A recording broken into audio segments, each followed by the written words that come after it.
Hi friends, welcome back to PF education Telugu. ఈ వీడియోలో PF form 31 advance apply చేస్తూ ఉన్నప్పుడు కొందరికి ఈ విధంగా ఒక ఎర్రర్ వస్తుంది. సో ఆ ఎర్రర్ ఏంటో మీకు చూపిస్తూ దానికి సమాధానం ఏంటో తెలుసుకుందాం. వీడియోకి లైక్ చేయండి, సబ్స్క్రైబ్ చేయండి.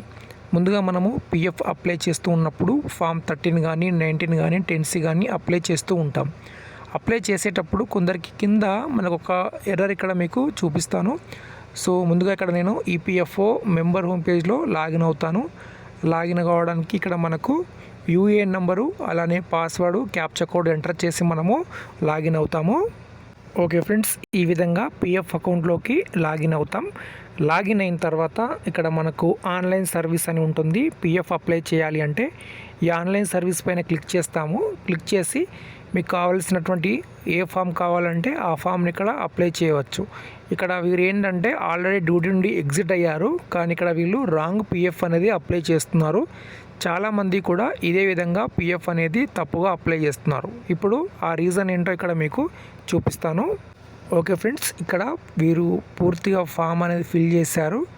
తర్వాత ఓటీపీ తీసుకున్నారు. ఓటీపీ సబ్మిట్ చేసిన తర్వాత validate OTP and submit claim form అని క్లిక్ చేసిన తర్వాత ఈ విధంగా ఒక ఎర్రర్ అనేది ఇక్కడ మనకు కనిపిస్తుంది. చూడండి, PF advance not allowed, approved PF final settlement claim form 19 is available in the system అని చూపిస్తుంది. అంటే వీరు ఆల్రెడీ డ్యూటీ నుండి ఎగ్జిట్ అయ్యారు. డేట్ ఆఫ్ ఎగ్జిట్ కూడా అప్డేట్ ఉంది. డేట్ ఆఫ్ ఎగ్జిట్ అప్డేట్ ఉన్నప్పుడు మీరు ఫామ్ 19 ఫుల్ అమౌంట్ అప్లై చేసుకుంటే సరిపోతుంది. కానీ కొందరు తెలియక ఏంటంటే ఈ విధంగా పిఎఫ్ ఫామ్ 31 అప్లై చేస్తారు. సో ఇక్కడ నేను డేట్ ఆఫ్ ఎగ్జిట్ కూడా వీరిది చూపిస్తాను ఇప్పుడు నేను. ఓకే ఫ్రెండ్స్, ఇక్కడ మనము చూస్తున్నాము. సో ఇక్కడ మనకు ఫస్ట్ కనిపించేటటువంటిది డేట్ ఆఫ్ జాయినింగ్ కనిపిస్తుంది కదా, డేట్ ఆఫ్ జాయినింగ్ అని. దాని తర్వాత ఇక్కడ date of leaving. Date of leaving అంటే date of exit. Date of exit update ఉన్నప్పుడు మీరు ఫామ్ 31 అప్లై చేస్తున్నారు.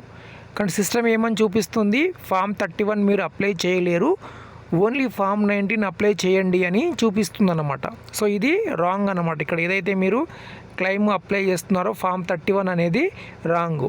దాని తర్వాత ఇక్కడ ఇల్నెస్ అని మీరు అప్లై చేస్తున్నారు. ఓకే, ఎప్పుడు ఫామ్ 31 ఎప్పుడు అప్లై చేయాలి అంటే మీరు డ్యూటీ చేస్తూ ఉన్నప్పుడు, డ్యూటీలో ఉన్నప్పుడు, ఎగ్జిట్ అవ్వముందుకు, డేట్ ఆఫ్ ఎగ్జిట్ అవ్వకుండా ఉన్నప్పుడు మాత్రమే ఫామ్ 31 ఉపయోగించి మీరు కొంత పిఎఫ్ని అడ్వాన్స్ రూపంగా తీసుకోవచ్చు. ఒకసారి కంపెనీ నుండి ఎగ్జిట్ అయిన తర్వాత ఫామ్ 31 మీరు అప్లై చేయవద్దు. ఎగ్జిట్ డేట్ అప్డేట్ అయ్యి ఉంటే ఫామ్ 19 ఫామ్ 10C అనేది అప్లై చేసుకోవడం మంచిది.